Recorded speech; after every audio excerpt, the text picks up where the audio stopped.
మీ personal life ఏదైతుందో okay. మీరు MCA completed, yeah. ఇది ఒక గ్రాడ్యుయేషన్, గొప్ప గ్రాడ్యుయేషన్. అండ్ అట్లా స్టడీస్లో కాకుండా మూవీస్లోకి వచ్చారు కదా. అండ్ మీరు కరీంనగర్, అందులోనూ మన గోదావరికని, సో హ్యాండ్సమ్ మీరు. అండ్ మీరు ఈ మీకు ఇట్లా ఎవరైనా చెప్పారా ఇట్లా హ్యాండ్సమ్ ఉన్నారు, మన మూవీస్లో ట్రై చేయకపోయావా అని ఎవరైనా అన్నారా? లేదా మీకే ఏదైనా చిన్నప్పటి నుంచి ఏదైనా ప్యాషన్ లేదా ఇన్స్పిరేషన్ లాంటివి ఏమైనా ఉన్నాయా? యా, యాక్చువల్గా ఇన్స్పిరేషన్ అంటే నేను చిన్నప్పటి నుంచి మన పెళ్ళిళ్ళలో డ్యాన్స్ చేస్తారు కదా, సో నేను అదే చిన్నప్పటి నుండి నుంచే అందరిని అట్రాక్ట్ చేస్తున్నా అంటారు.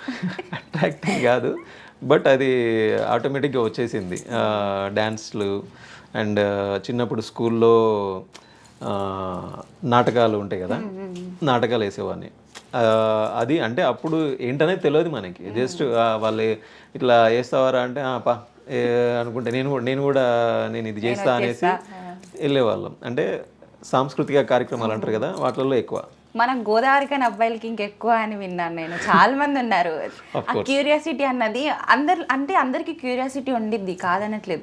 కానీ మన గోదావరికి ఎలా, గోదావరికని వాళ్ళకి పర్టికులర్ మన కరీంనగర్ వాళ్ళకి ఎలా ఉండిద్ది అంటే నేను చేస్తాను, నాదేముంది, నేను కూడా చేసేస్తా, బెస్ట్ ఇస్తా అని ఒకటి ఉండిద్ది కదా. మీకు కూడా అలా ఉండే ఇలాగ వచ్చారని అనుకోవచ్చా?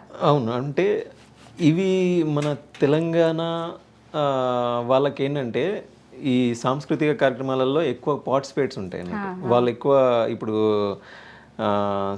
పాటలు పాడడం కానీ, డ్యాన్స్లలో కానీ, యాక్టింగ్లో కానీ, వీటిలలో కళాకారులు అనేది ఎక్కువ మంది ఉంటారు, కానీ ఎవరు బయటికి రాలేరు. అవును.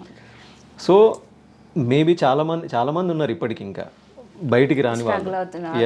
బయటికి రాని వాళ్ళు కళాకారులు చాలామంది ఉన్నారు, కానీ కొంతమంది మాత్రం ఇప్పుడిప్పుడే బయటకు వస్తున్నారు. సో మేబీ నేను అప్పుడు ఇలా అని చెప్పలేను. నేను ఇంటర్మీడియట్ చేస్తున్నప్పుడు డ్యాన్స్ షో ఇస్తున్నప్పుడు ఒక యాంకరు మామూలుగా బాబు దగ్గరికి పిలిచేసి డ్యాన్స్ బాగా చేసావమ్మా, సినిమాలో ట్రై చేయి బాగుంటుంది అని అన్నారు. సినిమానా ఓకే అనుకున్నాను. జస్ట్ అది ఒక చిన్న బీజం మాత్రమే అక్కడ ఆ టైంలో ఒక అనిపించింది అన్నట్టు. తర్వాత సరే సినిమాలో ట్రై చేస్తామని అనుకున్నాను. డిగ్రీ తర్వాత వచ్చాను. యాక్చువల్గా డిగ్రీ నేను సిడిసి చేశాను. డిగ్రీ తర్వాత వచ్చిన తర్వాత ఒక 6 months తిరిగాను. ఎవరు తెలియదు, ఏం చేయాలో తెలియదు. ఆలోచించా, ఇంట్లో నుంచి డబ్బులు ఇస్తేనే మనం దేనికైనా, ఇక్కడ ఉండి తినడానికైనా, రెంట్కైనా, దేనికైనా ఇంట్లో నుంచి అయ్యే పంపించలేడు.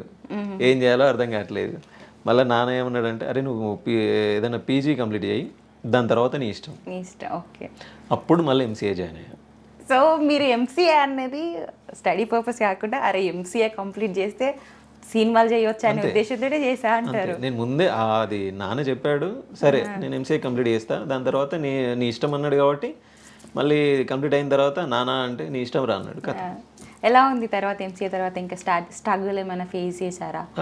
ఇది కామన్గా ఉండేదే మనకి సపోర్ట్ ఏం లేదు కాబట్టి ఫొటోస్ తీసుకొని గోవర్కల్లోనే ఒక photo studio Rajesh photo studio ఉండే, అక్కడ ఫొటోస్ తీసుకొని అక్కడ నుంచి తీసుకొచ్చి ఇక్కడ తిరిగి ఫొటోస్ అన్నీ అది చేసుకొని ఇక తిరిగాను. అట్లా తిరుగుతుంటే నాకు ఇక ఆడిషన్స్ ఎక్కడున్నాయో ఫ్రెండ్స్ చెప్తా ఉంటారు. అక్కడ ఫ్రెండ్స్ అయ్యారు కృష్ణానగర్లో. ఈ ఆడిషన్స్ ఇక్కడ జరుగుతున్నాయి, అక్కడ జరుగుతున్నాయి అని చెప్పేవాళ్ళు. వెళ్ళే వాళ్ళని ఆడిషన్స్ ఇచ్చేవాళ్ళు. అలా చాలా ఒక 1 year 6 months to 1 year తిరిగాను. తర్వాత నాకు బతుకమ్మ డైరెక్టర్ టి ప్రభాకర్ గారు, ఆయన అక్కడ ఒక కాలేజ్ స్టోరీ మూవీకి ఆడిషన్స్ జరుగుతున్నాయంటే వెళ్ళాను. ఫస్ట్ ఒక చిన్న క్యారెక్టర్ అనుకున్నారు, దాని తర్వాత ఆడిషన్లో ఫిల్టర్ చేస్తూ సెకండ్ హీరోగా చేశారు నన్ను. అంటే సో ఇట్లా ఈ కృష్ణానగర్ గేట్ దగ్గర నుంచి స్టార్ట్ అయ్యింది అంటారు. ఎంత పెద్ద హీరో అయినా ఒక కృష్ణానగర్ గేట్ అదొక సెంటిమెంట్.